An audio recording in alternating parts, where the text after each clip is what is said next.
Précédemment dans Aventure. Nos aventuriers reprennent la route en direction du château afin de faire leur rapport au roi Théo. Satisfait de leur première réussite, Théo leur annonce de nouvelles informations. En effet, le village, qui était loin dans les montagnes, fait marche vers la capitale.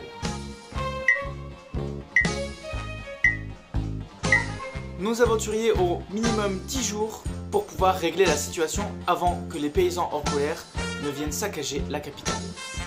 D'autres nouvelles assez inquiétantes nous parviennent également de la mine. En effet, tous les paysans en colère sont armés. Cela veut dire qu'ils ont récupéré des armes au niveau de la mine. Voici donc le prochain objectif à atteindre. La mine est à 5 jours de marche, nos aventuriers prennent donc la route et entament le long voyage jusqu'à la mine. Les premiers jours se passent sans encombre, nos aventuriers ne rencontrent aucun problème en chemin. Mais à l'aube du 4e jour, nos aventuriers arrivent à déceler une embuscade qui se trame autour d'eux. En effet, alors qu'ils longent la route dans la forêt, ils remarquent d'étranges bruits provenant de toutes parts.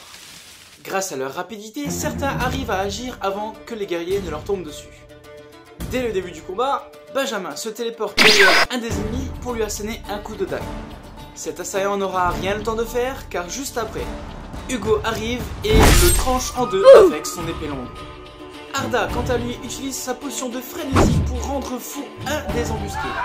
Celui-ci devient complètement fou et commence à attaquer la personne la plus proche de lui, c'est-à-dire son propre allié.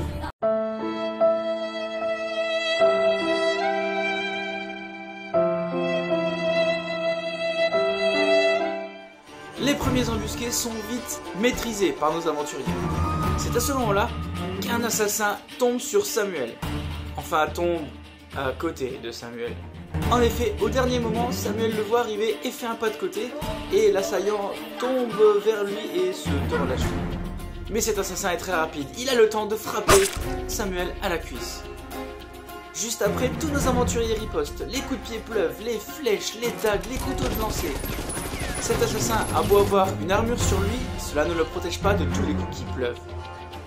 Dans la mêlée, alors que tout le monde est en train de viser l'assaillant, Arthur, quant à lui, veut tirer une de ses flèches, sauf qu'il tend un peu trop la corde de son arc et la flèche tombe de l'encoche et tombe littéralement sur son pied.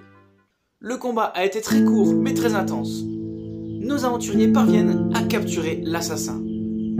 Et une phrase résonne dans la tête de nos aventuriers. En effet, lorsque l'assassin les a attaqués, il a juste prononcé ces mots. Le second vous envoie ses remerciements.